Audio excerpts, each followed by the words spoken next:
Hello दोस्तों, स्वागत है आप सभी का टूवर्ड्स सक्सेस में। रेलवे एनटीपीसी 2021 में जो आपका एग्ज़ाम हुआ उसकी आंसर की अपलोड कर दी गई है कल। और अभी तक आप अपने आंसर्स को देख भी चुके होंगे और डेफिनेटली कुछ शिफ्ट्स के अंदर ऐसे क्वेश्चंस आप लोगों को देखने को मिले होंगे जिनके उत्तर गलत हैं, या उसका जो क्वेश्चन है वही गलत है, या कुछ ऐसा भी हो सकता है कि जो उसके अंदर फिगर्स दिए गए हैं वो सही तरीके से शो ना हो रहे हों। तो इस तरीके के बहुत सारी जो प्रॉब्लम्स हैं आप लोगों के सामने आई होंगी, तो उन सभी पर हम यहाँ पर बात करने वाले हैं। और मैं कुछ क्वेश्चंस आपको दिखाने वाला हूँ कि किन क्वेश्चंस पर आपको ऑब्जेक्शन राइज करने हैं और किन क्वेश्चन पर आपको ऑब्जेक्शन राइज नहीं करने, वो आपको बिना ऑब्जेक्शन राइज करे ही उसके मार्क्स आपको रेलवे की तरफ से दिए जाएंगे। तो चलिए देखते हैं ऐसे कौन से क्वेश्चन हैं जिन पर आपको ऑब्जेक्शन उठाना है और जिन पर नहीं उठाना है। तो अगर आपने अपनी आंसर की सही से देखी है तो आपको एक चीज़ का ध्यान रखना है कि क्या आपकी आंसर की के अंदर किसी क्वेश्चन के अंदर एक नोट लिखा हुआ आ रहा है या नहीं आ रहा है।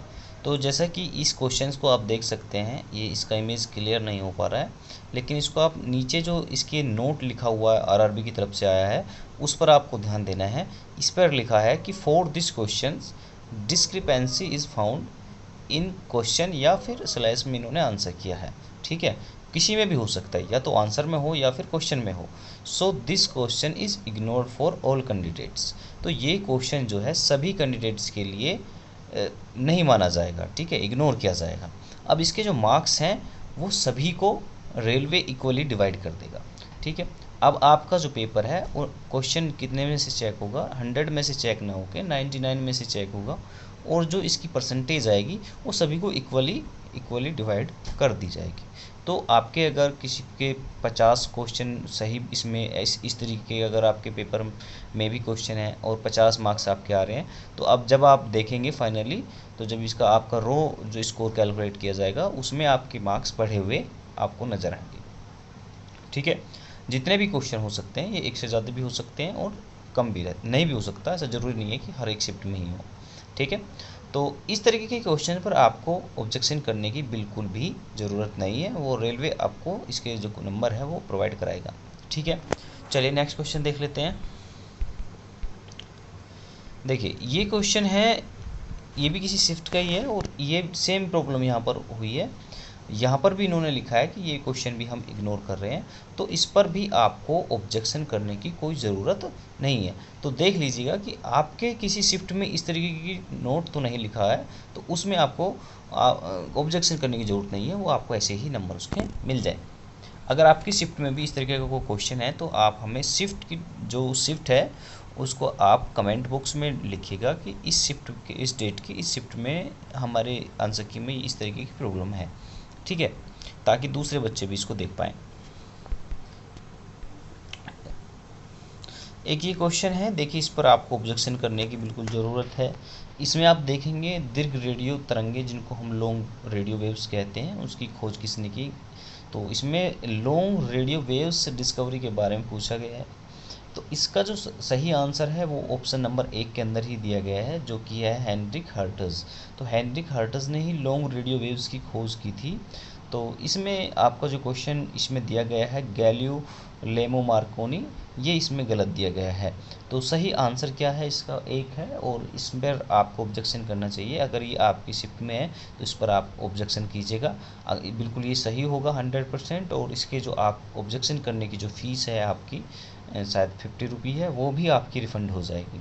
ठीक है, तो इस तरीके के क्वेश्चन अगर आपको थोड़ा भी डाउट होता है कि क्वेश्चन कहीं गलत तो नहीं है, तो या तो किसी अपने सीनियर से या आप किसी टीचर के संपर्क में हैं तो उनसे डिस्कस ज़रूर कीजिएगा और ऑब्जेक्शन ज़रूर राइज कीजिएगा, ताकि आपको उसका लाभ मिल सके। ठीक है, क्योंकि कई बार 1-2 नंबर बहुत ज़्यादा महत्व रखते हैं और एक भी नंबर आपको नहीं छोड़ना है। एक ही क्वेश्चन है, देखिए शिफ्ट इसमें भी हमें क्लियर नहीं है। अगर ये आपकी शिफ्ट में आया हुआ है तो आप इसको ज़रूर कमेंट बॉक्स में लिखिएगा। आकाश का नीला रंग निम्न में से किसके कारण होता है। तो यहाँ पर आप ऑप्शन देख सकते हैं और सभी ज़्यादातर इसका आंसर भी जानते होंगे। इन्होंने जो कैंडिडेट हैं उन्होंने 4 ऑप्शन को चूज किया है। तो प्रकाश का प्रकीर्णन इनके द्वारा चूज किया गया है और जो कि बिल्कुल सही भी है। तो आकाश का नीला रंग जो है प्रकाश के प्रकीर्णन के कारण होता है। स्कैटरिंग ऑफ लाइट्स के वजह से होता है, और इन्होंने गलत दिया है विकिरण करके जो दिया गया है, ठीक है। तो इस पर भी आपको ऑब्जेक्शन करना है और इस तरीके के क्वेश्चंस को फाइंड आउट करना है जो बिल्कुल सरल क्वेश्चन है और रेलवे ने गलत इनको आंसर किया है। एक ये है पेका डांस से रिलेटेड क्वेश्चन यहाँ पर है, आप ये देख रहे होंगे, ये बिलोंग्स किसी स्टेट से करता है। तो ये इसका उड़ीसा जो क्वेश्चन है आंसर है, ये गलत आंसर इसका बता रहे हैं। तो इस पर भी आपको जो ऑब्जेक्शन है वो आपको यहाँ पर करना है। तो अगर आपकी शिफ्ट में भी इनमें से कोई क्वेश्चन देखने को मिल रहा है या कोई दूसरा अलग से क्वेश्चन है तो आप हमें कमेंट करके बता सकते हैं। अपनी शिफ्ट का जो नंबर है वो यहाँ पर डाल सकते हैं और डेट ज़रूर डाल दीजिएगा कि इस डेट में आपका एग्ज़ाम हुआ था। और मैंने आंसर की के बाद में क्या कट ऑफ रहेगी उससे संबंधित वीडियो बनाई है, आप उसको मेरी वीडियोज़ के अंदर जाके देख सकते हैं। Thank you for watching this video, मिलते हैं नेक्स्ट वीडियो में।